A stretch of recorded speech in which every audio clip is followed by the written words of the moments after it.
Welcome to another episode of the Key Club International podcast. My name is Ian Opel, one of your trustees and the co-chair of the Programs and Partners Committee. I'll hand it off to Alyssa, who's hosting this episode with me. Hi Key Club, my name is Alyssa Kline and I serve alongside Ian as co-chair of the International Programs and Partners Committee. Today is an especially exciting episode as we are joined by the Thirst Project's Director of School Programs, Abby Wolfe, to talk more about our incredible partnership. Abby, would you mind introducing yourself and the Thirst Projects to our members? Yes, thanks so much. Hi, everyone. Thanks for the introduction. Super excited to be joining you all today. My name's Abby, and I'm the Director of School Programs at Thirst Project. Thirst Project is the world's largest youth-led water organization on a mission to end the global water crisis by activating young people around the world. We educate students about the 785 million people who still lack access to safe, clean drinking water and mentor them to make a global impact through awareness events and fundraisers at their schools. Today, 1 out of every 10 people on our planet have to walk 6 to 8 hours per day to fetch water from open, unprotected water sources. The water people have access to makes them sick and exposes them to completely preventable diseases like cholera, dysentery, schistosomiasis, and so many more life-threatening parasites and diseases. The walk for water disproportionately affects women and children, keeps women from getting jobs, and prevents kids from going to school and getting an education. Thirst Project builds freshwater wells in communities that lack access to clean water, and really everything changes after that. Kids get to go to school, women can get jobs and provide for their families, disease rates drop upwards of 88% overnight, and truly every aspect of community life and development improves. Thank you so much for that introduction, Abby. You know, we've gotten to work together closely throughout this year, but it's really amazing that you're now able to spend some time talking to the rest of Key Club International about the Thirst Project and just provide members with insight on how they can get involved in addressing the global water crisis.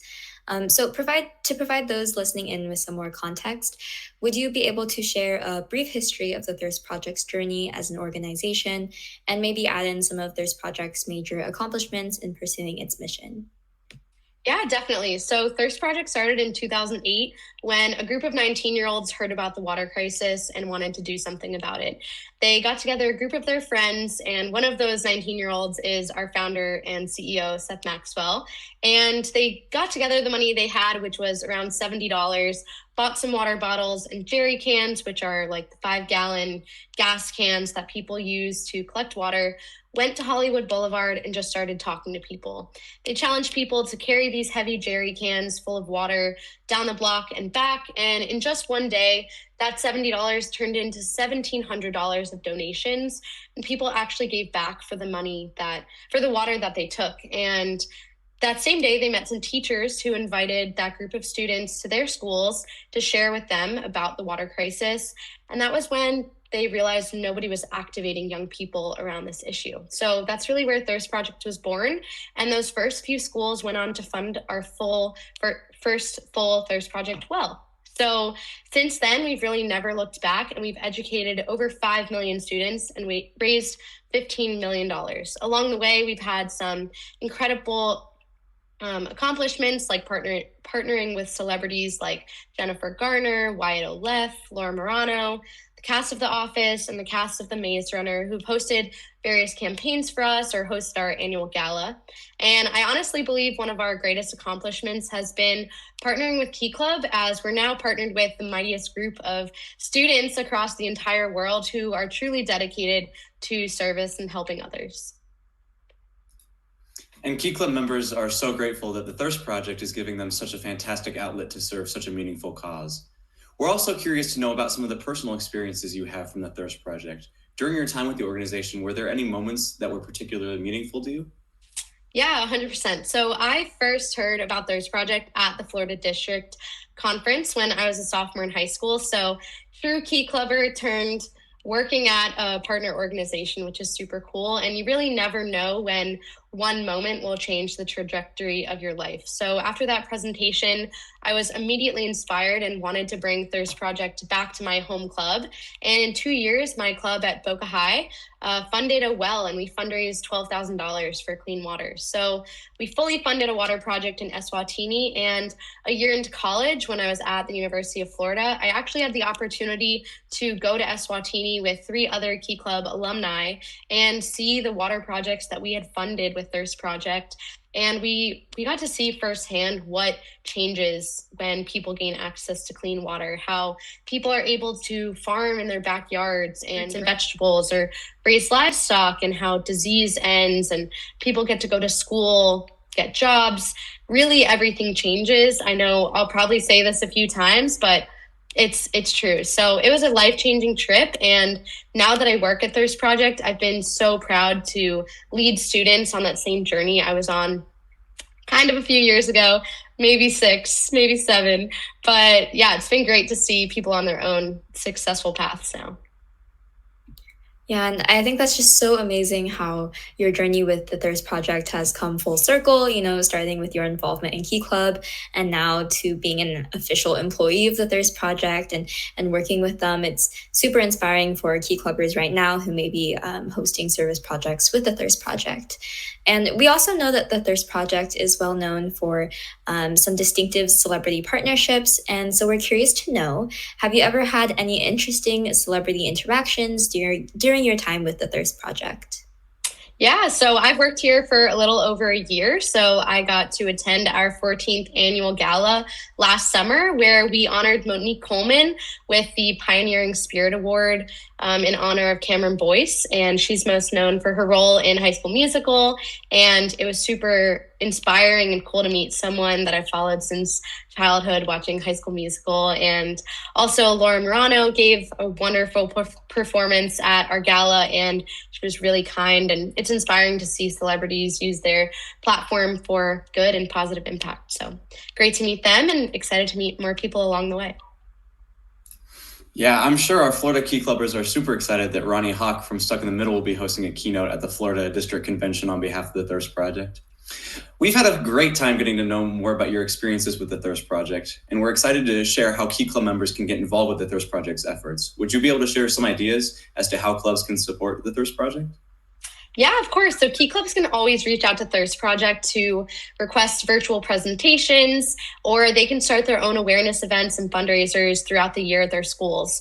We've seen clubs host walks for water, talent shows for clean water, host bake sales, sell merchandise like pins and t-shirts, and so much more. From my own time in Key Club, I had a ton of success doing a letter drive where every Key Club member mailed out 10 letters to friends and family, sharing about their own passion for the water crisis and asking for donations. We also used to sell hot chocolate on chilly mornings at our school, sold candygrams during Halloween, roses on Valentine's Day, and we even hosted some movie nights at our schools and sold tickets and snacks during those events. So students have gotten really creative with their different fundraisers and have been so successful. Some governors have also dedicated their year governor's project to Thirst Project, like this year with the Pennsylvania district and the Wisconsin Upper Michigan district. And some lieutenant governors have inspired their whole division to take action. Shout out to Elliot, who's raised $6,000 as of last week. She's from Ohio Division 16, so really big accomplishment for her. So lots of districts and divisions take action throughout the year in a ton of different ways. Yeah, that's amazing to hear about Elliot. It's so nice you got to shout her out. I also know you'll be hosting a few keynotes and workshops at some upcoming district conferences. So that's super exciting. Where exactly are you going? So maybe you can share, and the Key Clubbers listening can look forward to you attending. Yes, so many. I will be at Wisconsin, Upper Michigan, Georgia, Texas, Oklahoma, Pennsylvania, and Icon. I think that's everything. So Yay. Hopefully I can see some Key Club members there soon. Yes, so exciting. And if Abby's not going to one of your district conventions, you can definitely go to Icon and see her there. But moving along with lines of involvement opportunities, the Key Club International and the Thirst Project have had lots of success in our annual joint initiative known as Key Club Walks, and that's actually coming up. So would you mind sharing a bit more about that initiative and how members can get involved? Yes, of course. So this April 1st, we're launching Key Club Walks, where we're challenging every Key Club member to walk 3.75 miles to represent the average walk taken by 785 million people around the world every day to fetch water. And we're challenging every Key Club member to raise $25, which gives one person clean water for life. So as a club or as an individual, you can host a walkathon and collect pledges for the miles you walk. So for example, you can ask your grandma, your uncle, your neighbor, or to give you 50 cents per lap or something like along those lines around your school track. And if you walk the full 3.75 miles, walking 15 laps around your track, your donor will give you $7.50. So if you find only 4 people to sponsor your walk, you will exceed that $25 goal. And you can learn more about Key Club Walks at my.thirstproject.org/KCWalks.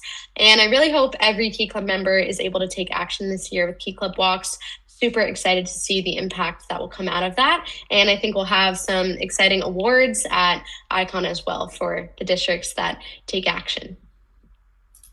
Yeah, I can't wait to get my club involved with Key Club Walks, and I hope everybody listening can too. Key Club International is happy to be part of such a successful and impactful initiative with the Thirst Project. It's always rewarding to see the impact of the walk. It's always rewarding to see the impact of the work students across the globe have put into fundraising and raising awareness. Do you happen to know the total amount Key Club International and the Thirst Project have collectively raised to build freshwater wells and end the water crisis? Yeah, so to date, Key Club has raised $1.1 million for clean water, and we've had the opportunity to speak to over 100,000 Key Club members since our partnership officially began in 2016. So that means Key Club members have fully funded 92 water projects, providing access to clean water to around 45,000 people. And just a reminder that 100% of all public donations go directly towards funding clean water projects. And we're so proud of the work that Key Club members have accomplished with us. Well, Abby, it was incredible getting to speak with you more about the Thirst Project and the progress we've made as an organization. For those interested in learning more and getting involved, be sure to visit thirstproject.org. And that takes us to the end of this episode. Thanks so much for joining us, Abby. It's always a pleasure speaking with you, and we'll see you guys next time. Thanks so much.